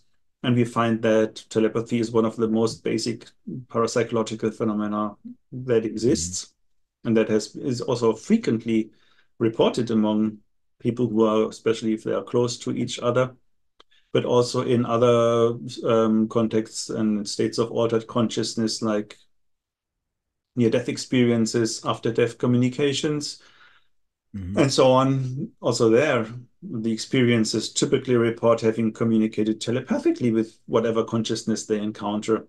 So that's one more similarity. Then, yeah, even in people who report repeated encounters with strange entities, what they report is very similar to poltergeist reports, haunting reports. Again, luminous Yeah. phenomena, very strange auditory phenomena, objects appearing, disappearing again. What we also find then, if we want to document parapsychological phenomena and maybe film them, get real documentation devices and try to capture them on camera, it's extremely difficult. It seems that the phenomena avoid being caught on camera. Mm-hmm. Sometimes also technical devices break down, don't function, cameras suddenly misfunction. All kinds of documentary devices that always worked suddenly don't work when the phenomena occur. That's also kind of a similar thing we find in UFO reports and Yeah. misfunctioning of electrical devices, or up to cars and other electronic devices. We Mm-hmm. find huge magnetic or electromagnetic anomalies in the context of UFOs. We sometimes find that in the context of certain gifted subjects in parapsychology as well, or some unusual phenomena related to magnetism, electromagnetism. So there's this whole range of, yeah, overlaps. I don't know if if I missed some of these overlaps, but it's huge. And as I mentioned, many people Yeah. already wrote about this. Mm. So it would Yeah. be Yeah. stupid not to specifically look at those similarities and, of course, also at the differences. Because Yeah. obviously in parapsychology, we are dealing with conscious subjects and interactions of conscious subjects, people, and only now and then we have some physical anomalies. But in UAPs, we very often find descriptions of technological devices. Even UAP Mm-hmm. themselves sometimes are described as very technology loaded devices. So there we have, for example, this technological compound in UAP that seems to be lacking in classical parapsychological phenomena. So there, for sure, there are also differences. Also, the huge electrotechnical um, anomalies reported from UFOs. I'm not sure if we can find comparable effects in parapsychology, but so I mean, it's just one of those extremely interesting things to map all these phenomena and characteristics to find out similarities and also differences. And I think Yeah. one thing I like about fringe science, there's so much uncovered territory. So it's virtually wherever you look at, there's something that still can be done, and it's always a feeling that, hey, that's new. Yeah. That's nobody has ever really looked at it, because in many cases, the sad story behind is that it never has been taken seriously. Yeah. And in case anybody hasn't watched my first interview with you, it's probably a good time to mention that you actually coined the term terminal lucidity. So like that's an example of exactly what you're talking about right now, with like these areas that just unexplored essentially compared to what they should be, when they're such fascinating, you know, and such fascinating areas and things that tell us so much about our reality, or can tell us so much about our reality. And I think that a lot of the commonalities maybe make sense on a certain level, right? Where it's like, if we inhabit the same universe as something else that's coming here, and we agree that the evidence, you know, in parapsychology and further afield says that consciousness is seemingly fundamental, or it's everywhere, everything is connected through consciousness. It's like, okay, it makes sense then that they would have, and as well, if you're looking at it from a point of view of this civilization, they are more advanced than us. They're, you know, they've been a civilization for thousands of years longer than us, or maybe more than that. It makes sense that they would maybe have learned how to harness more of these, you know, latent abilities such as telepathy and stuff. It would make sense that whereas with humans, not many of us can use these kind of things at will. Normally they're kind of bizarre how they manifest in our reality, but maybe in the future, in a few hundred years, maybe it will be much more common for humans to be able to do that, and it will be much more, you know, widely accepted and done. So anyway, I'm just kind of rambling, but I'm just thinking along those lines of, it makes sense to a certain extent why there would be so much in common, right? Absolutely. I think also that's, I think I also wrote it in the paper, that consciousness research might become a really big thing in this respect, and that developing consciousness and working with gifted individuals. So that would be one way to possibly advance our knowledge about how these things might be possible. And also from an evolutionary perspective, I mean, one of the founders of evolutionary theory, Alfred Russel Wallace, he had some special thoughts on evolution and deviated rather quickly from his original or exclusive variation and selective idea that he virtually developed in parallel with Charles Darwin. And he said there are some intelligences in the cosmos, whatever, and life and also evolution would be an expression of consciousness developing basically to itself, and that also evolution cannot be explained in purely physical terms via random mutations or variations and selection, not mutations, that's a later concept, but variation. So he had the idea of these spiritual impulses and spiritual realms that might be playing a role. And he also had this idea of pre-adaptation, so that organisms in some way are always conceived in such a way with a window to the future to make sure that future developments will already be enabled. So, and maybe that's also something to do with the brain. So the brain, of course, is very complex. And many people say we don't really use everything that we have at present. Maybe that's also kind of a pre-adaptation. Or we also have these two hemispheres, which is in fact a very peculiar thing if you think about it, because some other species just have one brain, like I think birds and so. And Ian McGilchrist is an author who wrote about these two different hemispheres a lot, and about how peculiar it is that they are connected via a certain structure, and which is actually kind of inhibiting the data processing within a single brain. So maybe there are really two different functions in these different brain hemispheres, and who knows if these two different brain hemispheres are not kind of such pre-adaptations. And I think he makes much of the right hemisphere. No, the left. No, the right. I don't know. Forgot it. Maybe it's the right hemisphere, I think. And he says he's the more intuitive hemisphere and so on. And we also know cases like Jill Bolte, I think it's her name, who had a brain damage on one of her hemispheres, so that only the other one was functioning, and she had this great insights into existence, if you like. And so maybe that's also one path to go to I'm just, of course, wildly speculating, maybe to develop further these types of unusual conscious processings that focus on one of these hemispheres, and we'll never know how this will Yeah. progress because we won't live enough. But maybe there's something to these things of Wallace that he thought that also the brain is very unusual and must have a purpose, must be some kind Yeah. of pre-adaptation for whatever future purposes. Who knows? Yeah, absolutely. It's a really fascinating thought, the idea of this pre-adaptation and that, yeah, like our brain is kind of looking hundreds, maybe thousands, maybe more years into the future. And like, yeah, wow, really interesting. Shall I read through the list then of these commonalities from your paper just to make sure we've covered them all? I'll just kind of hit the headlines. So the orbs, and you talked about light phenomena, and yeah, orbs is kind of how I think of that. So that telepathy, psychokinesis, apports, inexplicable temperature changes, the way the beings move, kind of more like apparitions than human movements, malfunction of electronic devices, sometimes lasting, anomalous healing, heightened sensitivity to psi after the experience.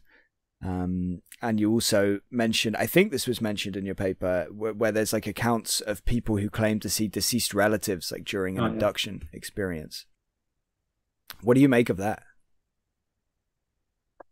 Again, I don't really know, but it's certainly something that I Interesting, find right? interesting. Yeah.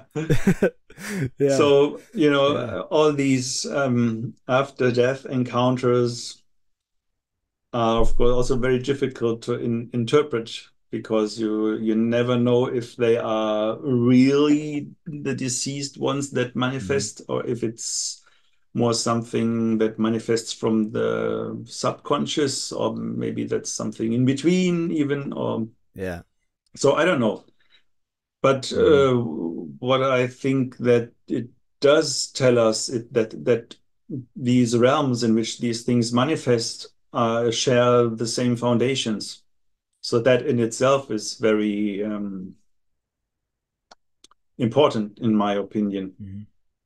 And so, Yeah. regardless if now that is a deceased individual or not, that's interesting by itself. So, I don't know, like the survival of bodily death is in fact, it's kind of a different topic. And I wrote about this also in my essay for the Bigelow Institute of Consciousness Studies. And I argued in this essay that what I consider to be the most impressive or convincing evidence for survival are these reincarnation cases.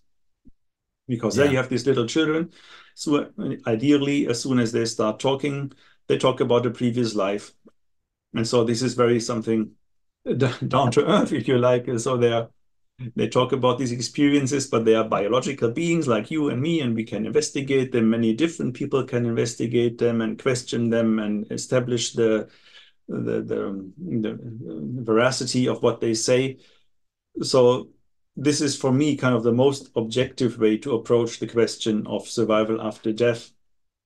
Like after death communications, near death experiences, and so on. It's more tricky to interpret because it's all in this mental realm and it is consciousness related realm. And it's more difficult really to say if a figure that I experience in such a realm, in such a state, is really the figure that it appears to be, like in a Yeah. dream. I also don't know what the figures in my dreams are. Most likely they are all not real figures. And so where is it that I draw the border in these cases? Is it possible to draw a border at all in these experiences and encounters that chiefly take place in a mental or consciousness based realm alone? Yeah. Yeah. Maybe apart from just the own personal knowing of drawing, oh, that one was more than just a dream. Maybe apart from that, the only way to draw a line would be, yeah, with evidential information coming from the people, the character, the person in the dream. And orbs as well. It's just such a fascinating thing. Like you have orbs obviously associated with UFOs very frequently, like coming out of the back of a craft or whatever, or, being involved in the same encounter. And then you have orbs when it comes to the evidence for survival. And they frequently seem to be how a disembodied consciousness looks. It looks like an orb, essentially. That's from my kind of going into the literature and reading various different things, that's kind of a recurring thing that seems to come up. It's like I've heard people that like a ghost essentially, asked how they look, and they describe it as like, oh yeah, I'm like a ball of light, like floating ball of light, which is essentially an orb. Like, how frequently do they come up, like or how frequently have you come across things, you know, the literature about orbs, and what are your thoughts on the idea that they, could represent a disembodied consciousness? Yeah, I was just looking to the side in my other monitor because I checked in the paper. I have it open here. If I really use the word orb in this paper, Yeah, I don't know if you I used that or didn't, not. and I'm glad I didn't, because what people traditionally assume or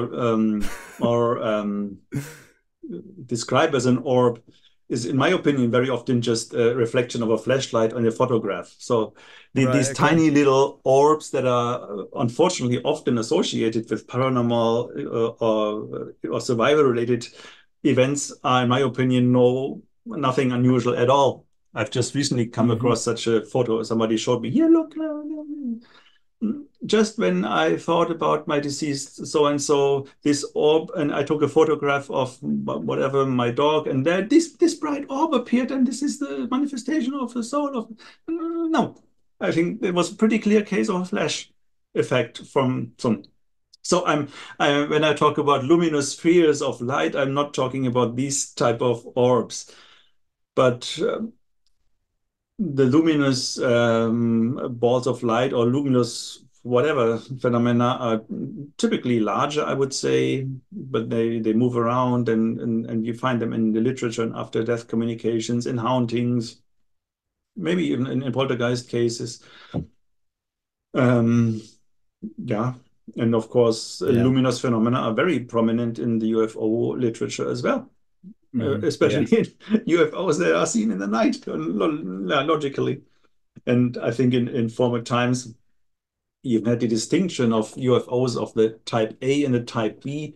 Type A are solid, shiny metallic objects seen in daylight, and type B were uh, kind of inexplicable lights at night, because you didn't even know Hmm. if these orbs or these luminous somethings in the skies are really solid objects or unidentified flying objects. So seeing a light, you don't even know if it's an object.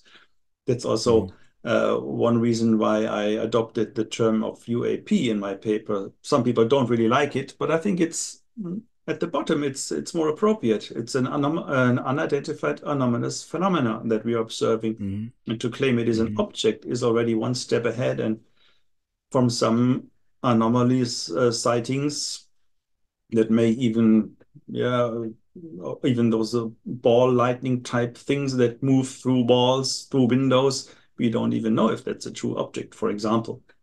Yeah. Yeah.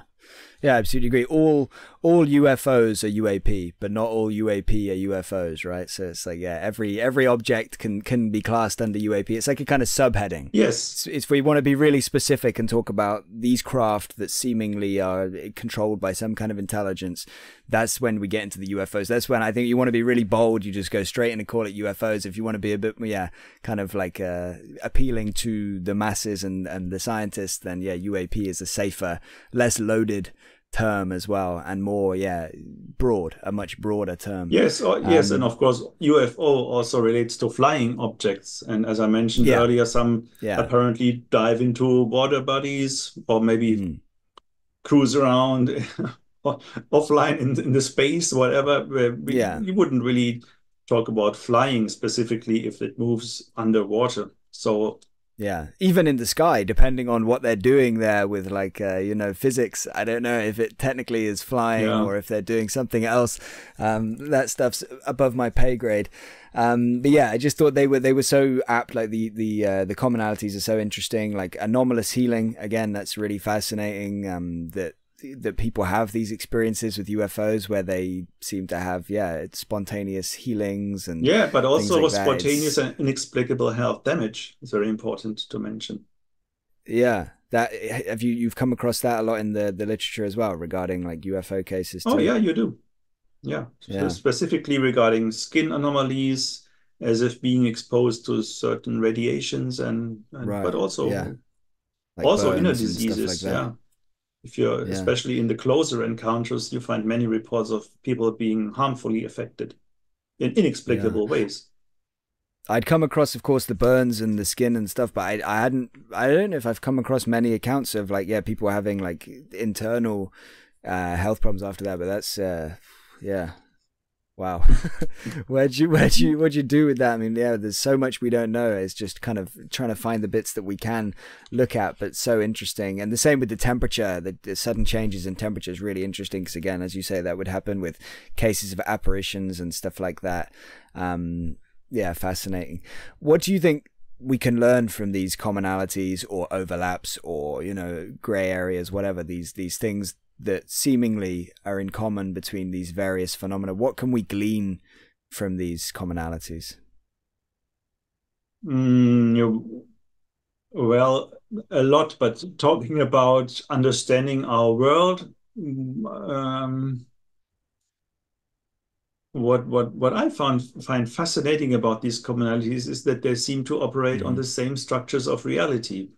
So even though Mm-hmm. UAP might be technology based, or at least some of them, and parapsychological phenomena are not, I think still that it is very likely that both rely on modes of operation that make it possible to tunnel space. And because space is actually something you cannot really separate from time, maybe even Mm-hmm. time. And this is what parapsychological phenomena definitely tell us. You can tunnel space and time with consciousness. And the many relations to UAP tell us, yeah, very likely you can also tunnel space with solid objects.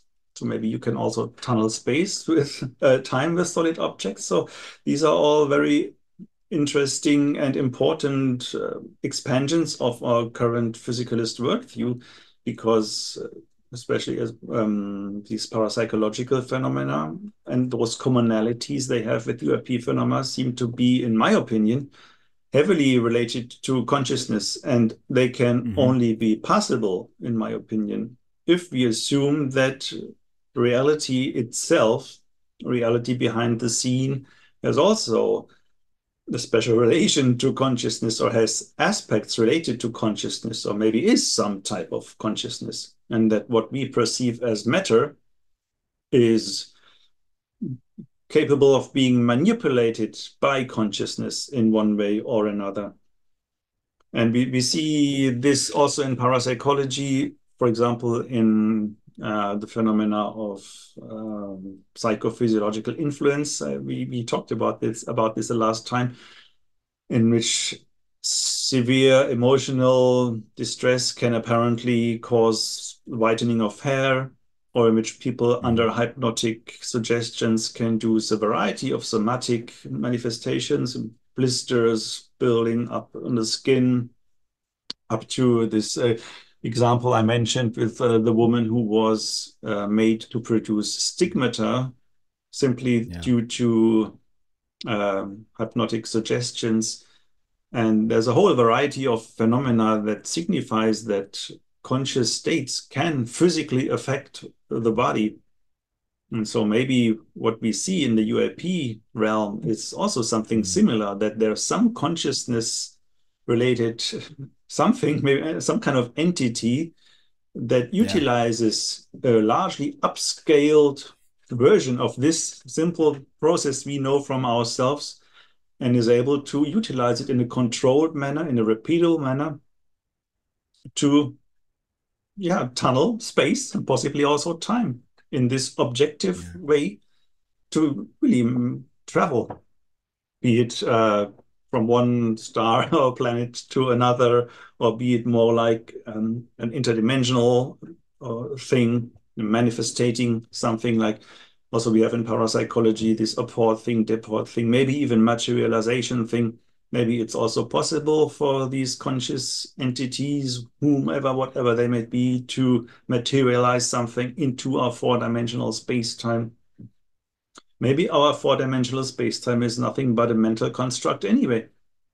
Maybe kind of a Mm. computer-like simulation that can be manipulated if somebody would find out how to move the right screws. And maybe Yeah. that's something by which we can kind of bypass typical modes of causation. You know, we are very familiar with the habitual flow of causation. One billiard ball hits the next, and we like to see molecules acting in the same way.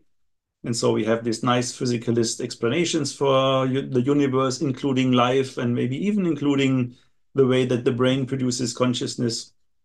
But what parapsychology and also UApology show us is that it's really empirical evidence demonstrating that this is a mistaken notion of reality.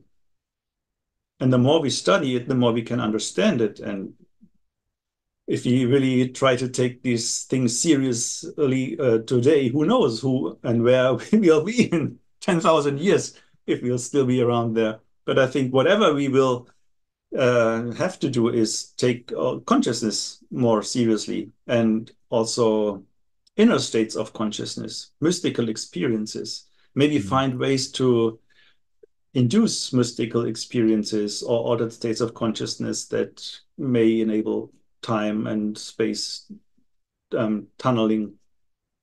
Maybe you also heard of, maybe you're familiar with this DMT experiments that Rick Strassman made, and where the people really reported profoundly altered states of reality, and even with a clear mind then at some stage.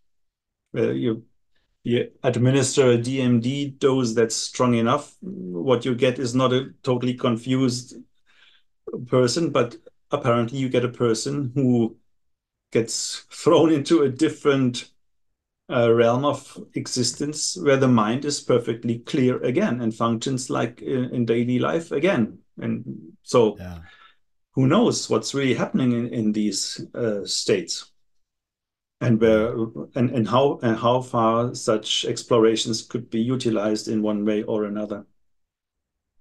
Yeah, fascinating. Yeah, there's so much there. I was going to ask you like the best ways to study the phenomena and things like that, but I think essentially maybe we don't need to spend time on that, because it's just going to be looking into the the accounts, right, and taking them seriously, which we've already kind of said. So I guess for now, a couple of not only taking accounts seriously, but of course you can bring all kinds of measurement devices along with as well, and establish laboratories like Gary Nolan is doing. So it would be possible to really build up entire university faculties that cover cultural aspects of this phenomenon, social aspects, physical aspects, psychological aspects. I mean, it's a huge phenomenon, a very huge phenomenon, and you could really establish complete research units covering all of these aspects that are traditionally covered in also other aspects of the study of life and the study of phenomena. So not only taking account seriously, but that's only one part, and it's only a very important part. Yeah. The first step maybe, and then after that, the floodgates could open, and we could truly research all of this. I don't know if you've come across Havana syndrome, but as a biologist, I just wanted to ask you just your thoughts in brief on your understanding of that. I haven't studied this a lot. I know it's reported. I know it's something that people they say it might very well be due to certain rays or radiation that hits the brain and confuses and damages the people and the psyche. So that's possible that this happens, but that's all I can say. Yeah. Pretty scary concept, right? The idea of directed energy weapons, essentially, that can target people from space or wherever they're doing it from. I don't know. It's pretty scary. Wild. Yeah, but of course, I mean, and it's scary. You also meant that the people. There's also Stephen Greer, who also is active in the UFO and UAP disclosure movement, and he kind of has some other stories to tell, some other witnesses to show, and they report very scary things that may also be related to this type of phenomenon. But again, I don't really have a firm opinion on anything. That's the best way to be. Stay open to it, and just observe and come to conclusions, and always remain open to reassess those conclusions. Have you come across the case of the alleged experience of Peter Corey, and the case, the alien hair case. This is something that Chris Sharp, a journalist, spoke to me about recently on the show. I had heard of it before, but again, I'm just wanting to get your take on it as a biologist, seeing as there was allegedly the strand of hair, and they, I think, tested it and found, again, I might be wrong here, but there's some kind of mix of ancient humans or something like that that came from maybe different parts of the world. I don't know, but apparently there was this really rare, bizarre kind of hair. So do you know much about the case, and what do you think about it? Yeah, I know about the case. I think I read about it maybe in 2008 or something, or 2009, but I think there was some new coverage of this case recently, but I didn't follow it. And I said, yeah, it's weird. It's amazing, but yeah, it's basically all I can say. For if it's like real, like as if the hair, you know, like if this guy actually found this hair in his bed, and if he remembers the experience, like if he's telling the truth about his memory of the experience, and that hair like did have this kind of origin, like what do you think that would tell us? That would, because that doesn't make sense that he has that hair in his house, right? Like that had that kind of origin. A hair of that origin doesn't make sense that it would just be in this guy's bedroom. No, I suppose that if that hair is real, and if the analysis of the DNA was accurate and provided the accurate data, so if it's true what it came out there, then it would be very strange. But I don't know so much details now, but I think I wouldn't be surprised if some of these encounters or entities would also leave some physical traces. Yeah. For whatever reason. And I mean, it's a big thing in the UFO literature anyway, all this DNA thing and hybridization thing. And yeah, we talked about bodies earlier in regards to David Grush and his testimony. I didn't want to necessarily ask you about these Nazca mummies at the same moment, because I don't want to necessarily mix that all up with Grush, and I think it's very different things.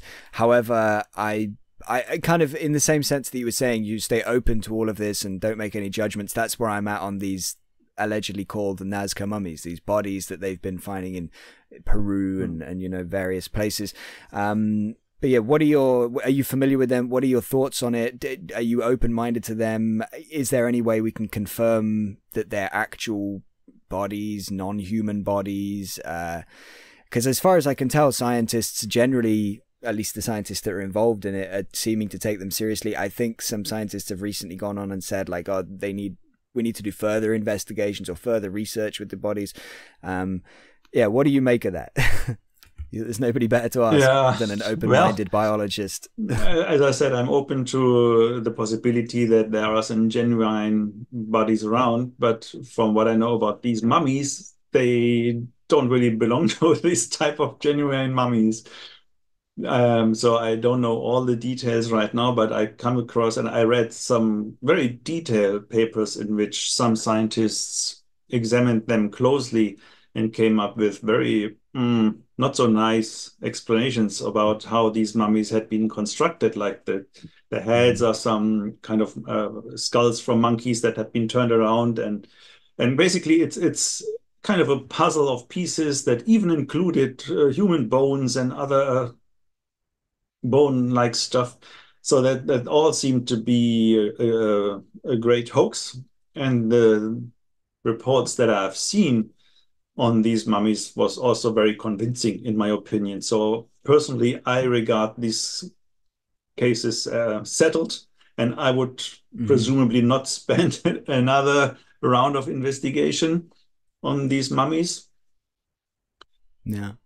But, well, I don't know what the reasons are that now other researchers, as you said, are apparently trying to reanalyze them or reinvestigate those. But from what I've seen, it's pretty clear that these are just some human-made hoaxes. If that's the case, though, surely it should be relatively easy to, you know, like give them to enough scientists who all agree, and then like, okay, case closed. Like, it's just a bizarre case in the sense that, like, yeah, you're right. I heard all that stuff as well. That oh yeah, they're a mixture of bones and they were constructed, and then I also hear different voices that are saying, oh no, they're being taken seriously, and they found evidence that they're that they are actual bodies, and so it's all kind of mixed messaging, and it's like hard to know what to follow. All I can say is that I remain open minded. Ever since I first heard about them, and everybody got excited. Mm. I'm not getting excited. Just like now, I'm not getting like dismissing it. I'm just, I don't know. I wait to see, and I hope we will get more definitive, conclusive, data from scientists that have, like, if I could read a paper like that where it says, yeah, they were bones, obviously that's pretty definitive, but I haven't come across it, so I don't know. But it's out there. There are some really good reports out there. Okay. And when you look at the bodies, just because you've seen images of them, right? If you didn't know anything else about them, what would you think when you look at it? Do you think like, oh, that looks real? Like that looks like it could be some kind of non-human remains? Or do you look at it and think like that's a bad fake? Like what is your thought when if somebody just would come to me and say, hey, look, I found this bodies under context, this and just this what do you circumstances, doesn't this look human? No. And so I would say I would. So if I would know nothing about these mummies, I would investigate them, of course. Yeah. So that's what we have to do.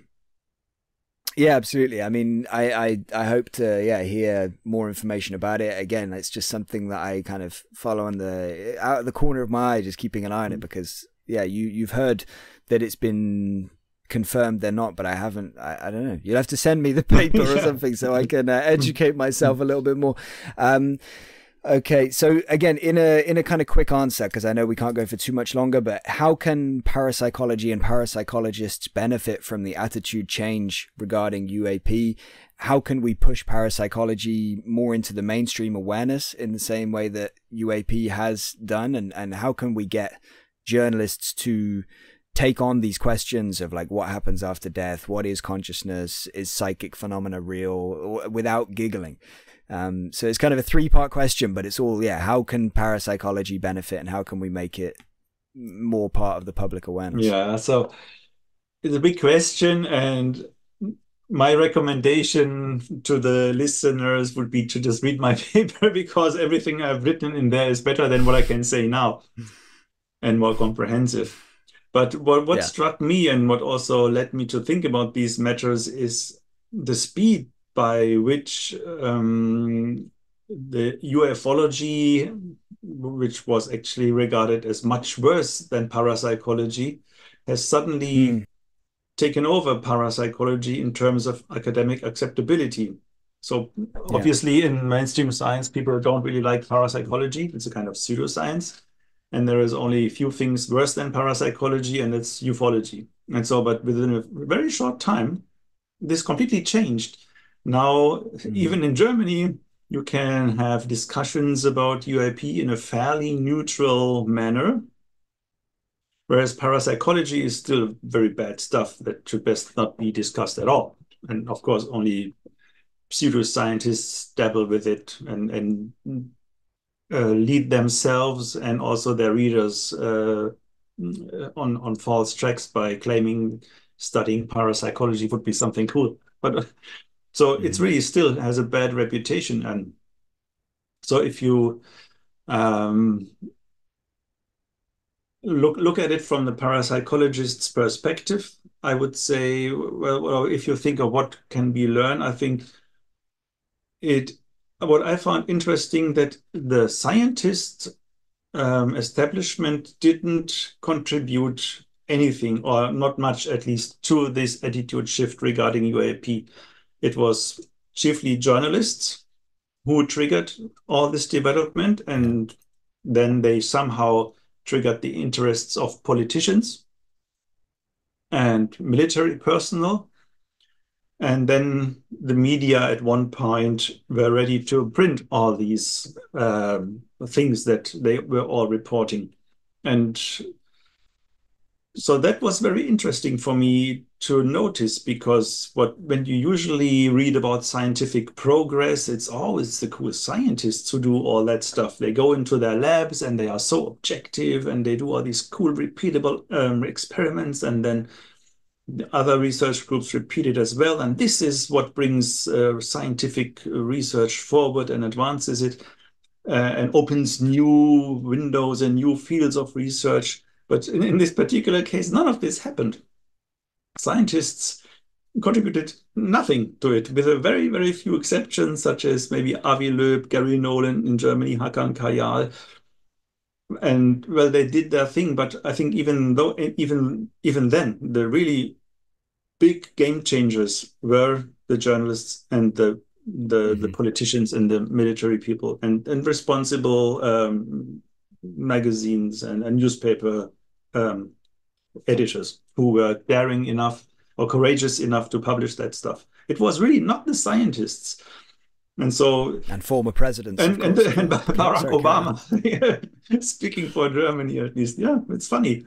It's these people who really told the scientists what to do, and the scientists, at least some of them, now grudgingly follow. And I find this very amazing. But it's also for somebody who works in parapsychology, it's not new.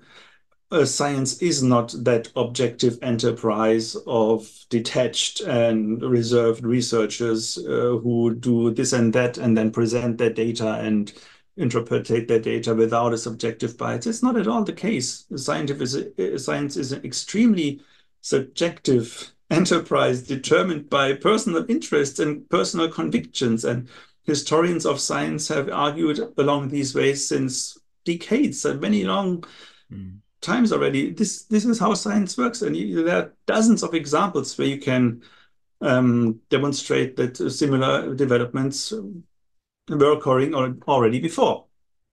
So, and as a parapsychologist, you're familiar with that in particular because you always fight with these mainstream scientists who just won't look at those interesting things that are in front of their eyes, that are part of our daily lives as human beings.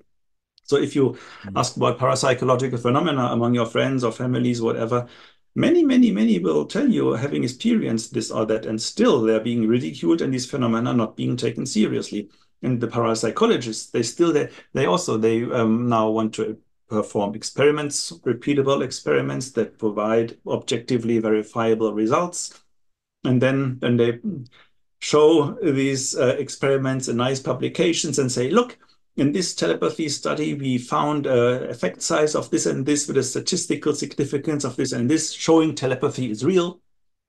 Then mainstream scientists will at one point adopt the reality of telepathy and say it's real and start to study it. But it's not how it works. I think this is something that also this UAP development has shown. You won't convince scientists with data. Maybe even if you want to advance parapsychology, you will also have to involve journalists, politicians, maybe media outlets, and then the public maybe, and choose other ways to reach open-minded scientists or groups of scientists who would then jump on the train and be convinced, hey, there is something going on. And maybe it's not even, and in the process of doing this, maybe it's not even the often called for gold standard of science, namely these laboratory experiments with large statistical or participants and replications and all that stuff. Maybe that's not so useful in this respect, as also the UAP development has shown. That change did not come across in the way that people performed repeatable experiments and cool results with UAP. No, not at all. It was witness testimonies, it was photographs, video material, radar footage, and kind of phenomena reported from real life that then finally had the success of triggering enough interest in changing the situation. So maybe also parapsychologists should be a little bit more daring and put more weight again on working with gifted individuals, gifted subjects who are able to produce this or this effect more reliably than a sample of, let's say, students from the general population and test 200 of them if they're telepathic. Maybe it's more important to use one good people, a person who's able to do some psychic stuff and study phenomena from real life, reincarnation cases. Yeah. That's one of the things that I consider to be extremely important. After death communications, near death experiences, shared death experiences, people sharing some sort of experience in near death states, shared dreams, as I mentioned, or coma experiences. That's another very interesting field. We briefly touched about it also last time. So there are many fields of research that we can draw from real life, and that also maybe sparks more interest among the population from real life than repeatable laboratory experiments, which are barely repeatable at all. So these are just some few thoughts that come to my mind now, and which are also covered in this paper. Yeah, and you're right. Like, we need to harness that, the fact that so many of these things happen regularly, well, maybe not like regularly for everybody, but on a grand scale, they happen regularly, they happen routinely, and they are incredible experiences, and they give us kind of clues about one of the greatest questions of all time, which is what happens after we die, right? It's the perfect thing for the media, essentially. Like, we just have to kind of continue somehow to liberate people so that they feel free to share their own experiences, maybe. And the more that people talk about it, the more the media will be like, oh, okay, so people take this seriously now, we can talk about it. I don't know how it's going to begin, but it has to take over. It has to take over the media somehow at some point. Like, there has to be a journalist who wakes up to the fact we can talk about what might happen after we die from a serious and scientific point of view, and there's actually stuff to write about and to tell people about. Like, there's actually news here. Anyway, I mean, we could discuss that for ages. Let me ask you, back to UFOs quickly, or UAP. Have you ever seen a UAP? Have you ever had a UAP experience or sighting? I've seen, I think, two things that I don't know what it was, and which might have been something like it, but I would also not say that I positively saw a UFO or whatever. One was, I was driving home at night from a physical seance, from a physical medium, and on the highway, and I saw in a kind of a very low altitude something flying also at low speed, and it was blinking in whitish, greenish, yellowish lights, and in a very irregular way. It was just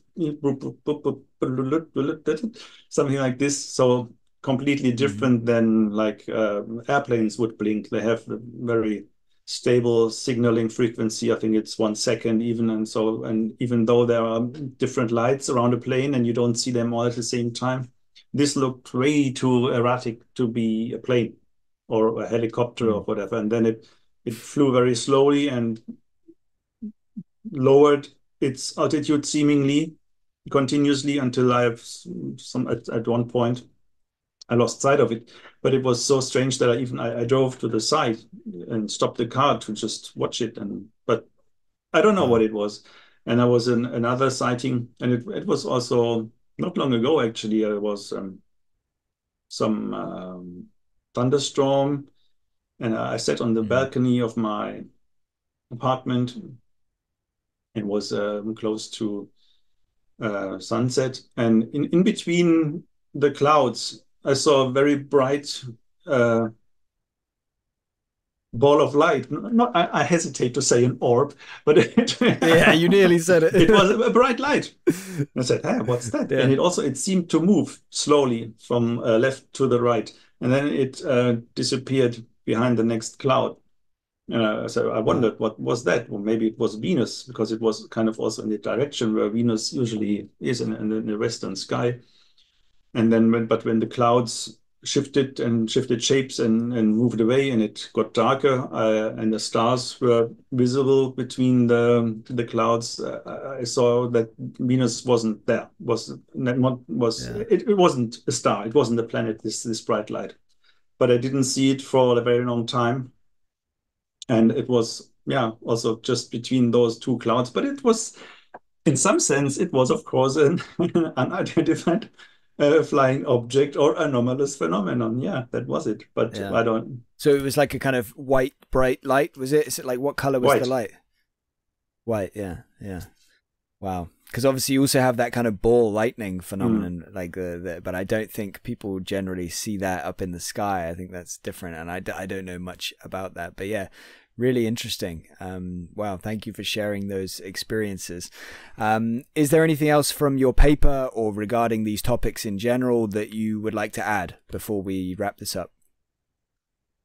Well, maybe I noticed myself when answering some of your questions, how often I just said that I don't know. And I would just like to reiterate that this is, in my opinion, actually very important, that scientists dare to say that they don't know. So if we want to enter the realms of studying UAPs or certain parapsychological phenomena, then the scientists often seem to shy away because there is no firm answer. Also, some people say parapsychology is pseudoscience and it's not worth studying because there is no sound theory for parapsychology. We cannot explain those phenomena. So as long as we don't have a theory and as long as we are not able to explain it, it's not worth studying. There's nothing there. But I think it's the wrong approach. There are phenomena that we can study even though we have no explanation for that. And then we have to say, no, I don't know.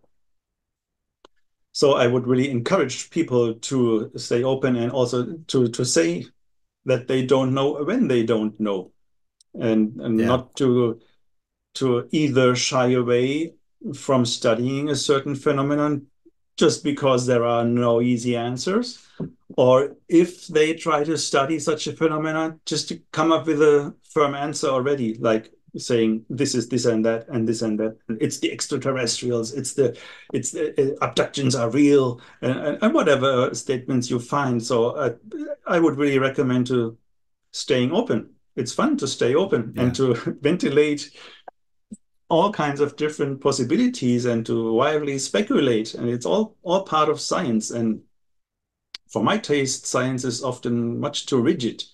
We only want to know, only study things where we expect a solid and easy answer. But life isn't like that, and especially not in the fringe sciences. No, I couldn't agree more. You're absolutely right. Don't be afraid to say you don't know. And if anything, like those are the most interesting areas to look at and to study. Like, what are the areas we don't know about? What are the areas we have no idea what we're talking about? Have a look into those. Let's try and figure that out, because there's no fun just going down the same path that hundreds of people have been down and just like, oh yeah, they were right. I've done the maths now. They were all correct. Let's look into the stuff that we don't know. That's where the real discoveries are there to be made. Anyway, is there anything else you wanted to leave with people before I let you go, Michael? Not really. That's fine. I enjoyed being here. Thanks for inviting me. I enjoyed having you. Thank you so much for doing this with me again. You've been really generous with your time again. I'm really grateful that you've gone kind of public, as it were, in talking about this topic, because as much as the stigma has lessened over the years, it still remains, and it's still, it's not easy for somebody such as yourself to go and talk about these topics. So thank you for your courage in that, and thank you for doing that. And thanks again for talking with me, for your time, and for everything. I look forward to doing it again in the future. Wish you all my best, Michael. Thanks, same to you. Thank you to Michael Nahm for talking with me. Thank you to our patrons for supporting us. And thank you for listening. Please check out the description for relevant links and other interviews you might enjoy. Please subscribe to continue unraveling the universe with us. And if you want to help us keep putting out content, please consider a monthly contribution via Patreon. Thank you.